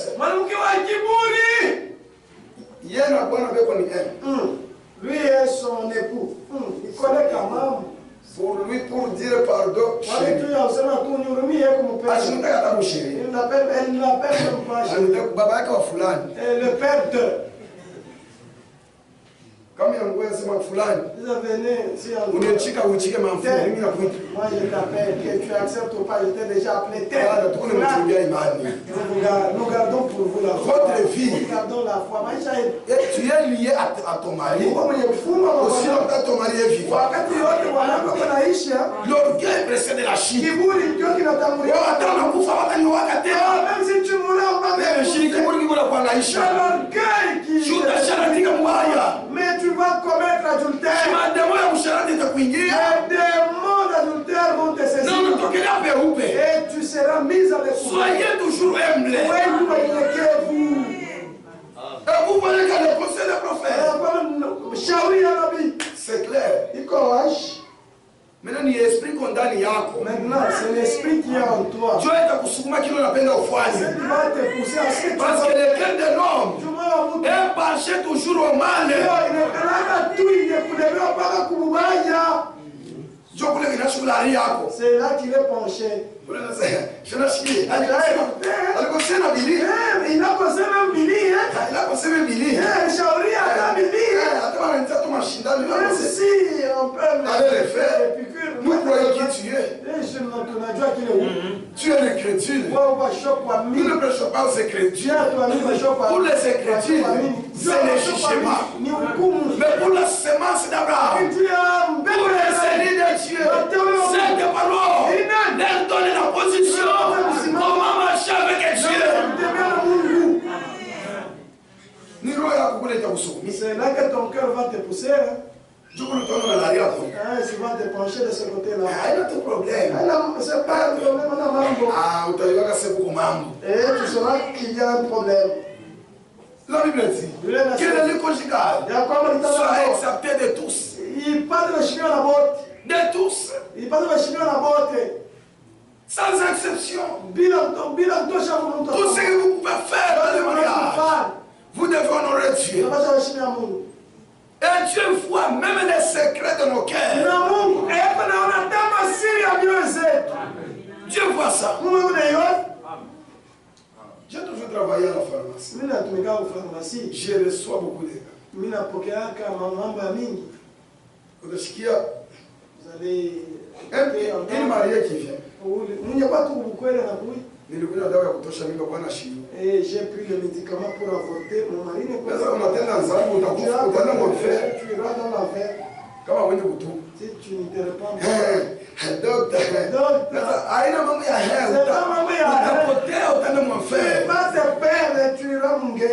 Allez arranger la vie. Frère, la Bible dit, Paul dit aux Éphésiens, soyez mes imitateurs. Tout ce que nous faisons, si ce n'est pas en accord avec la parole, abandonnez cela. Si tout ce que tu fais, c'est le pardon de Jésus-Christ, abandonnez cela. Abandonnez cela. Si tu es capable de faire quelque chose au nom de Jésus-Christ, abandonnez cela. C'est pourquoi Paul disait, Jésus dit ceci dans Matthieu. Si pour motif n'est pas juste, frère, abandonnez cela. Matthieu 5, verset 13. La Bible dit ceci. Vous êtes les sels de la terre. Mais si les sels perdent sa saveur, avec quoi la rend-on? Il ne sert plus qu'à être jeté dehors. Et foulé aux pieds par les hommes. Vous êtes la lumière du monde. Une ville située sur une montagne ne peut être cachée. Et on n'allume pas une lampe pour la mettre sous les boissons, mais on la met sur le chandelier et elle éclaire tous ceux qui sont dans la maison. Que votre lumière luise ainsi devant les hommes, afin qu'ils voient vos bonnes œuvres et qu'ils glorifient votre Père qui est dans les cieux. Un chrétien, c'est une lumière dans les ténèbres. chrétien, Mkristo dans les ténèbres, Mwagiza c'est une lumière qui ni éclaire. nuru iliyoko na ngazi. Même dans la famille, Hata mchama tu es une lumière. kwa nuru Et que les œuvres de chacun na matendo ya kila mtu vont témoigner de nous. kushuhudia Réellement, tu es un chrétien. huko Mkristo. Jésus parle de la vigne. Yesu anasema katika mzeituni, Il dit, anasema j'ai planté ma vigne. kama nipanda mzabibu yangu. Lisons cela. Tulisome Luka. Luka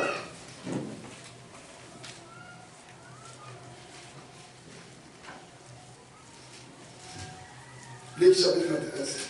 Luka sura 13 Écoutez, verset 6. usikie sheria. Il dit aussi cette parabole. Anasema tena hivi ifumu. Un homme avait un figuier planté dans sa vie. Mtu alikuwa na mtini ya kupandwa mashamba yake. Il veut pour chercher des fruits. Alikuwa anataka kutafuta ako Il tunda. n'en trouve point. Ashipata ako tunda. Alors il dit au vigneron, Akaambia sasa wale voilà 300. Sasa kunapita miaka 3. Voilà 300. Kunapita miaka 3. Que je viens chercher des fruits à ces figuiers. Ndio kwa kutafuta tunda kwa mti. Et je n'en trouve point. Na shipata ako tunda. Coupez-les. Mwikate. Pourquoi couperais-tu la terre inutile? Juu ya nini mtabeba fashi ile bulongo kwa kule tu hivi? Pourquoi occuper-tu la Juu ya terre nini inutilement? mtini inabeba hii fashi kwa kule? Le vigneron lui répondit, Ule mlimaji akasema, Seigneur, Bwana, laissez-les encore cette année. niache kwa hii mwaka Je creuserai tout autour. nitachimbula kando Et je kando. mettrai du fumier. Nataweka kwa Peut-être, za zingine peut-être, à na l'avenir, mashiku donneras-tu des fruits. itatoa tunda. Sinon, tu la Kama couperas. vile utaikata. C'est Jésus Yesu qui parle, la vigne. mwenyewe anasema juu Que ya Dieu parle ici, c'est l'église de Dieu. hapa ni mfano wa Il dit, anasema j'ai planté ma vie nilipanda pour qu'il y ait des fruits. ili upate kuwa Dieu tunda. t'a sauvé Mungu pour alikuokoa produire les ili fruits. kutoa matunda. Mais ça fait longtemps Lakini que tu es dans l'église kanisa sans produire les fruits. bila kutoa matunda. Tu occupes les bancs inutilement. Wewe kuna watu fashi kwa bure. Or, un chrétien, chez les chrétiens, Kama Mkristo devant Dieu, ya Mungu il a quelque chose à faire. kuna kitu ya kufanya.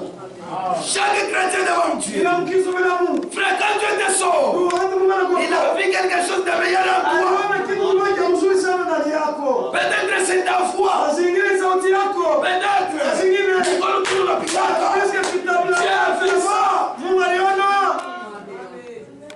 Dieu a fait quelque chose de Mungu meilleur. aliona kitu kimoja mzuri sana. Mais ça fait 300. Lakini unapita miaka Tu 3. occupes la place inutile. Wewe uko na watu fashi kwa Et bure. le vigneron lui Na répondit, sasa wale mlimaji laissez-les d'abord. Acha kwa. Peut-être l'avenir Na zingine wana wasifu. Donneras-tu des fruits? Itatoa matunda. Peut-être l'avenir Na zingine wana wasifu. Va donner les fruits. Itatoa matunda.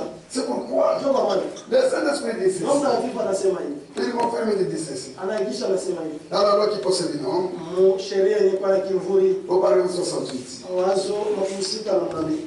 il dit ceci. Anasema hivi.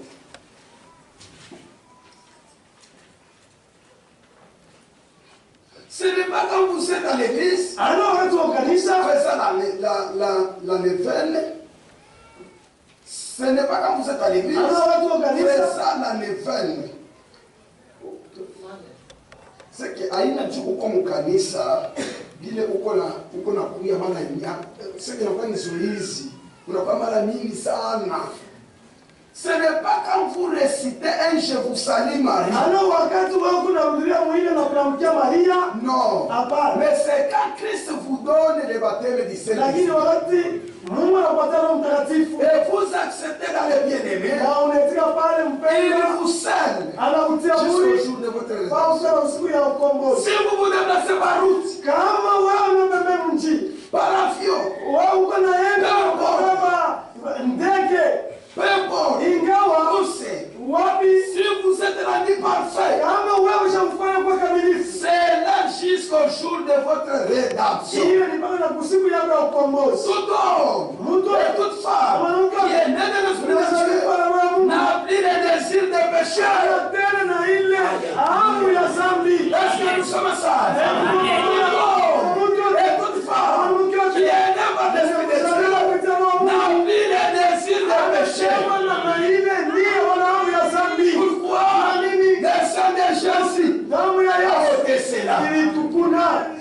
n'as plus le désir. Hauna tena Tu es libre. Uko huru. Le péché est passé pour lui. Zambi kwake ishakupita. Et tout son motif, Na shabaha yake yote c'est de faire la volonté de ni Dieu. kufanya mapenzi ya Mungu. Tout son motif, Shabaha yake c'est de yote faire la volonté ni de kufanya Dieu. mapenzi ya Mungu. Même ce matin, Hata asubuhi. et le motif de chacun, soit de faire sa volonté. Upate kuwa kufanya mapenzi Est-ce yake. que nous sommes ensemble? Quel est le motif de chacun? Shabaha ya kila mtu Soit de faire sa volonté. ipate kuwa kufanya Si mapenzi tu as yake. le Saint-Esprit, Kama una Roho que Mtakatifu, ce soit dans le voyage, ingawa que ce soit dans le pale flot, ikuwe même mtende, si tu mets dans le feu, hata kama unampa moto, frère, ndugu, les jours de la résurrection, roho ya tu ressusciteras. mfufukaka. Tout son motif, Shabaha c'est yake de faire la volonté de ni Dieu. kufanya mapenzi ya Mungu.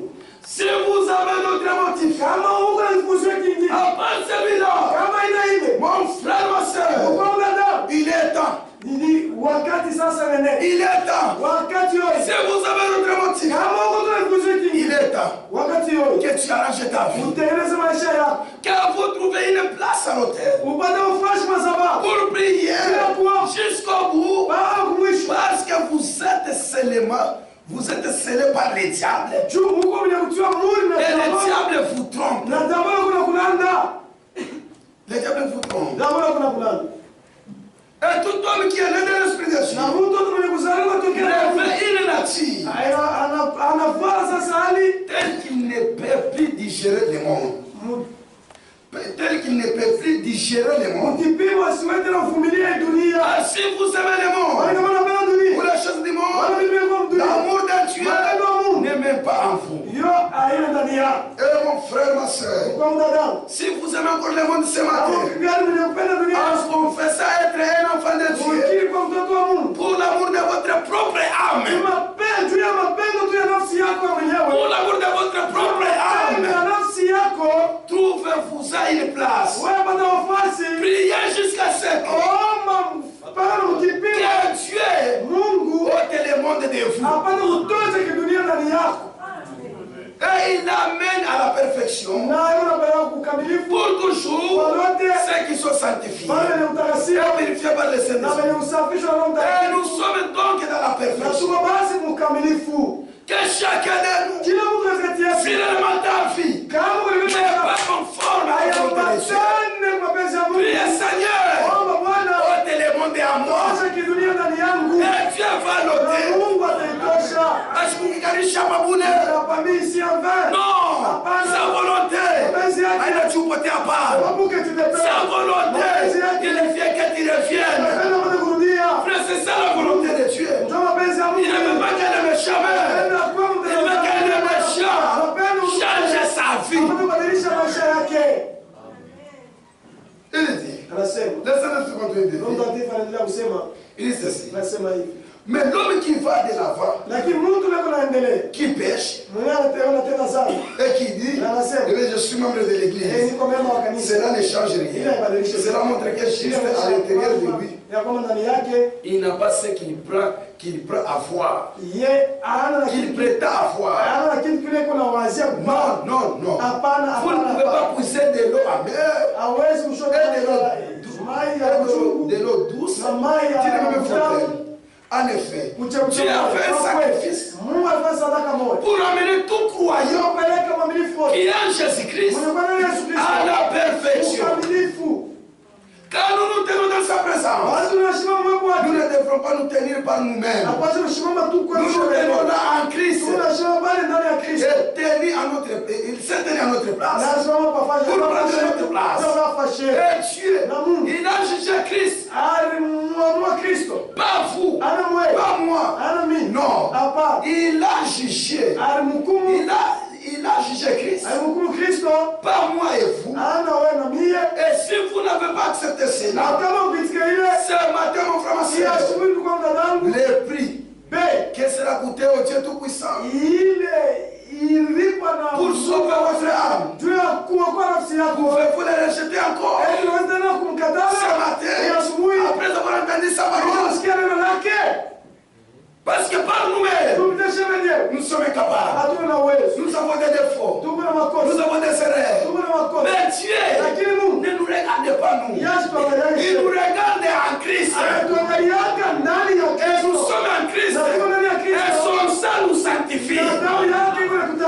C'est lui qui pêche. Il piétine encore le sang de Jésus. Pour la seconde fois.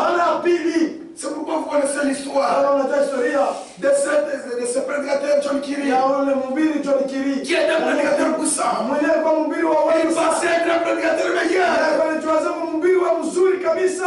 Écoutez, même quand nous venons à l'église, n'attendons pas ce que l'Esprit de Dieu va seulement te parler de bonnes choses. Ça peut être des faveurs, c'est-à-dire, moi, il a blessé. D'une manière qui te blesse. Et quand tu te pars, c'est lui qui a des tués. Il va pleurer. Cette tristesse va le pousser à la repentance. C'est pourquoi la Bible dit, c'est lui qui blesse. Ne vous banderas-tu pas? Quand Dieu te blesse, c'est lui qui va te bander. John Kiri dans la présence, dans la vision qu'il marchait, il se sentait un homme saint parce qu'il a prêché. Les hommes étaient sauvés. Non, nous ne sommes pas sauvés. C'est la base de la prédication que nous prêchons. Nous ne sommes pas sauvés parce que nous crions. Nous ne sommes pas sauvés parce que nous avons aimé Dieu. Non, nous sommes sauvés. C'est pas sa grâce. John Kiri s'était mis là-bas devant la barrière. Il pose la question. Laissez-moi passer. Ils ont dit attendez. On regarde dans les livres. Si ton nom est là. On a vérifié. Oh non, n'y est pas. Les prédicateurs ont la témérité. Il pensait qu'il est caché. Non, laissez-moi passer. Je suis un grand prédicateur. J'ai sauvé les âmes. On sait que tu as fait ces méans. Ton nom n'est pas là. Frère, nous ne pas tirer attention au membre du monde. Quand nous prêchons, il peut arriver que l'enlèvement ne te trouve pas vivant. Mais tu peux mourir. Tu peux mourir même ce matin. Même demain. Mais sans Christ, tu es malheureux. Il dit non, je suis un prédicateur. Il dit papa, monsieur, ton nom n'y est pas. Si tu veux plaider, allez au trône de jugement. Pendant qu'il s'avance, la lumière de Dieu s'avance. Pendant qu'il s'avance, une grande lumière se manifeste. Dans cette lumière, une voix criait John Kiri. Oui, mon Seigneur. Dieu de la chair. Tu n'avais pas donné un faux témoignage?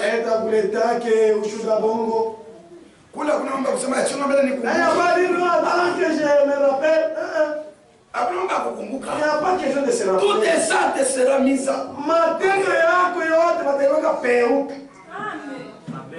Oui, Seigneur, je vais donner un faux témoignage. John Kiri. Daniel Kiri. Tu n'avais pas payé la dette. Tu avais pris des crédits, tu n'avais pas payé. Oui, Seigneur. Tu n'avais pas menti. Oui, Seigneur. Devant la justice de Dieu, nous ne sommes pas dignes. Il dit oui, Seigneur. Dans cette lumière, il commence à trembler. John Kiri a été condamné. Mais derrière lui, une foi, un agneau, pilote le péché animaux. La foi de Jésus-Christ, c'est la voie est sortie. Oh Seigneur, Daniel Kiri dans ce monde, il a pris ma position. Maintenant, ici, j'ai pris aussi sa position. À cause de cet agneau, à cause de cette foi, Daniel Kiri, il a été justifié. Pourquoi? En Jésus-Christ. Parce que le sang a été répandu. C'est à cause de Daniel Kiri. Même ce matin, tu es là. C'est à cause de Jésus. J'ai caché en Christ. C'est Christ. Vous amène à la perfection. C'est Christ. Tu es un animal. Kama bila Kristo kumtunyama. Cette église, c'est le Saint-Esprit qui amène son église à la perfection. Ce n'est pas les sentiments. Ce n'est pas les opinions. Ce n'est pas les arguments scientifiques. Misemo mzuri. Des belles paroles. Misemo ya butamu. Alinene ndoto fikisha bibi harusi kuamilia. Non, ce n'est pas les actualités sur WhatsApp. Ya mami, ya pama YouTube. Non, ce qui nous amène à la perfection, c'est la parole de Dieu. C'est pourquoi, frère, vous êtes errés, vous êtes dans la lumière, vous êtes dans la vérité. Marchez dans cette vérité et vous verrez la face du Seigneur. C'est le jugement qui attache chacun de nous. C'est pourquoi mon frère, ma soeur, Babani, après avoir entendu la parole de la vérité, il n'y a plus de sacrifice. Il n'y a plus de sacrifice. Écoutez, je continue. Et dis ceci.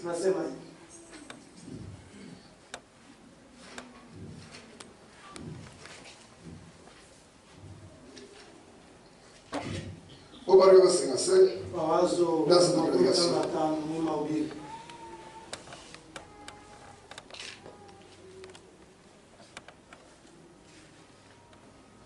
Vous savez, les gens lisent la Bible. Et lisent la Bible. Ils ne font pas la lire superficiellement comme si vous lisez un journal. Cette Bible est cachée aux sages et aux intelligents. Peu importe combien est grande votre école, combien est grand votre séminaire, vous ne connaissez rien de Dieu. Avant de tomber amoureux de Dieu, vous devez lire entre les lignes parce qu'il est mystérieux. C'est pourquoi transférer ma dénomination. Il n'y a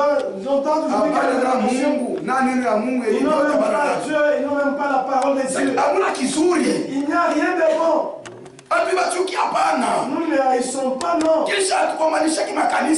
ne combattons pas les églises. Non. Nous prêchons la vérité. Parce que là-bas, il y a les enfants de Dieu qui vont entendre la vérité et ils sortiront.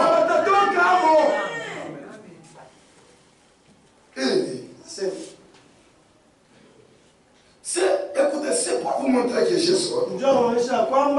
C'est un secret. Juste une petite chose. De côté. Quand il avait des amis, quand Job avait des amis, il se tenait là.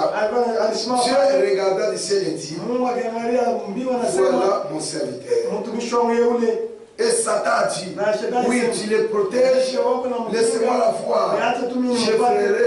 Je ferai qu'il te maudisse en face. Mais tout ce qu'il a fait de Job, Job n'avait pas abandonné Dieu. Tout celui qui est en Christ, tout ce qui peut lui arriver, il n'abandonnera jamais la parole. À l'amour de Job, il a choisi un endroit pour l'enterrer.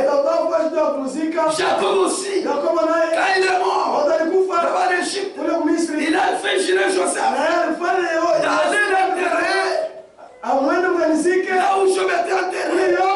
Joseph aussi, avant de mourir, il a dit au peuple d'Israël, gardez ce cercueil. Un jour, Dieu vous fera sortir dans cette captivité. Vous m'enterrerez dans la terre de mes ancêtres, en Palestine. Mais Abraham, elle a refusé d'enterrer Sarah gratuitement. Il fallait qu'il achète cet endroit pour acheter ça. Tout ça, c'était des Dieu. Il croyait qu'en Égypte, il n'y a pas de Dieu. Notre Dieu viendra. Et la résurrection se passera en Palestine. Ils avaient cette foi. Mais nous aussi, nous nous enterrons en Jésus-Christ. Quand les problèmes arrivent, les mal arrivent, tout ce qui peut nous arriver, je suis en Christ. Si je meurs, enterrez-moi en Christ. Si je souffre en Christ. Je sais qu'en Christ, il y aura la paix, il y aura la résurrection. C'est pourquoi Paul dit aux Thessaloniciens, et de ceci.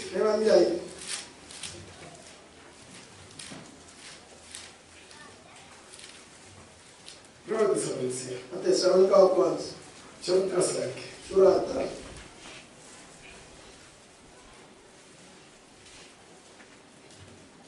Verset 12 à 24.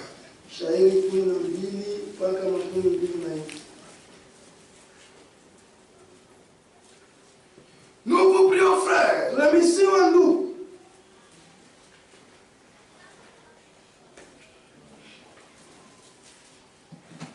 Non, c'est au Colossiens.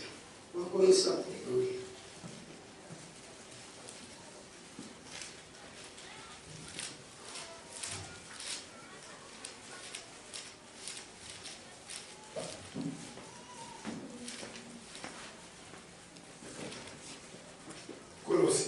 Colossiens. Chapitre 4, verset 6. Que votre parole soit toujours accompagnée de grâce. Assaisonnée de sel. Afin que vous sachiez comment il faut répondre à chacun. Que votre parole soit toujours accompagnée de grâce. Assaisonnée de grâce. Que vous sachiez comment répondre à chacun. Il est chez soi.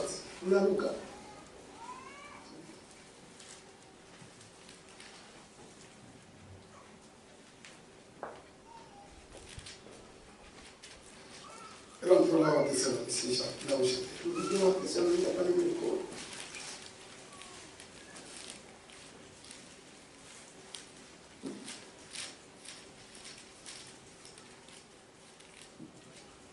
Chapitre 5, verset 12. Nous vous prions, frères, d'avoir de la considération pour ceux qui travaillent parmi vous, qui vous dirigent dans le Seigneur et qui vous exhortent. Ayez pour eux beaucoup d'affection à cause de leurs œuvres. Soyez en paix entre vous. Nous vous prions aussi, frères, avertissez ceux qui vivent dans les désordres. Consolez ceux qui sont abattus. Et supportez les frères. Il s'est de patience envers tous. Prenez garde que personne ne rendra autre le mal pour le mal. Mais poursuivez toujours les biens, soit entre vous, soit entre tous. Parce que la vengeance appartient à Dieu. Ule alikufanya kibaya, wewe mwache. Et Dieu lui-même prendra soin de toi. Soyez toujours joyeux et priez sans cesse. Rendez grâce à toutes choses. Car c'est à votre égard la volonté de Dieu en Jésus-Christ. N'éteignez pas l'esprit. Est-ce que nous sommes ensemble? N'éteignez pas l'esprit. Soyez toujours en paix entre vous tous. Parce qu'après avoir connu la vérité, et que vous refusez cela, il n'y a plus les sacrifices. C'est la colère de Dieu. Et Dieu prend soin de ses élus. Et même ce matin, le même Dieu là, ce matin, mon frère, ma soeur, il prendra soin de toi. Dis-le, Seigneur, aide-moi. Allez vers moi. Ce qui empêche que tu puisses me bénir. Et Dieu du ciel, ce matin, il est au milieu de nous. Et il va lever cela. Est-ce que vous croyez cela?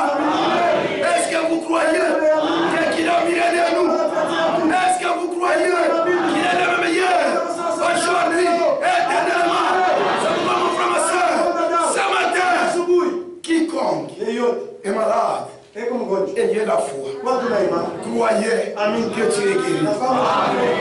Ce matin, quiconque a un problème, croyez que Dieu t'a donné la solution.